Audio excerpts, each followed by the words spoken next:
آج آپ کو ایک جماعت کا تذکرہ سناتا ہوں. یار کیسی جماعت ہوگی جس کا تذکرہ میرے مصطفیٰ فرما رہے ہیں.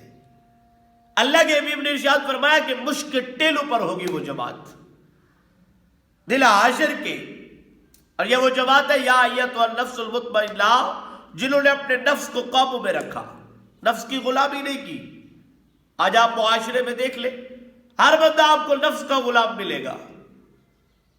میرے قریب آقا علیہ الصلوۃ والسلام نے فرمایا یہ وہ جماعت ہے جس نے اپنے نفس پر قابو پایا، اللہ انہیں مشک کے ٹیلوں پر بٹھائے گا. اور دیگر جو لوگ ہوں گے اللہ ان سے حساب و کتاب لے گا.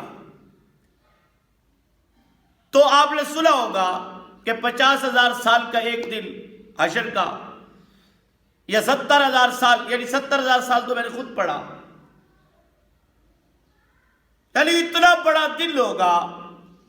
اور اس جماعت کا جو مشک کے ٹیلوں پر بیٹھی ہوگی، ان کا یہ اتنا بڑا دل کیسے گزرے گا؟ حضرت ابا عائشہ صدیقہ رضی اللہ تعالیٰ نے امت کی ماں، صدیق کی بیٹی صدیقہ، آپ فرماتی ہیں میں نے عرض کی سیدی یا رسول اللہ صلی اللہ علیہ وسلم ان کا یہ دل کیسے گزرے گا؟ تو میرے قریب آقا علیہ الصلوۃ والسلام نے کیا فرمایا؟ سنیے گا، ایمان تازہ ہوگا. اللہ کے حبیب نے کیا فرمایا؟ جو مشک کے ٹیلوں پر بیٹھے ہوں گے ان کا یہ دل، یہ جو سب سے بڑا دل ہے، فرمایا وہ اتنی جلدی گزر جائے گا جتنا وقت تم نماز فجر کی 2 سنتوں میں لگاتے ہو. فرمایا 70,000 سال اتنے وقت میں گزر جائیں گے. تو میں قربان جاؤں، اپنے نفس پر قابو، نفس کی غلامی نہیں کرنی چاہیے. میرے آقا نے فرمایا اتنے وقت میں وہ 70,000 سال گزریں گے. اور پھر فرمایا عائشہ جانتی ہو اللہ ان کو اعزاز دے گا. سیدی یا رسول اللہ صلی اللہ علیہ وسلم وہ اعزاز کیا ہے؟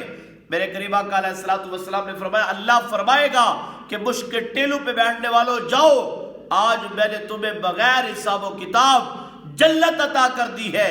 فرمایا اللہ کا حکم ہوگا اور وہ جنت کی طرف جائیں گے، ان کا حساب بھی نہیں ہوگا. یا ایتھا النفس المطمئنہ جس نے اپنے نفس کو قابو میں رکھا، نفس کی غلامی نہیں کی، غلامی صرف اللہ کی ذات کی. فرمایا میرا اللہ انہیں بغیر حساب و کتاب جنت عطا فرما دے.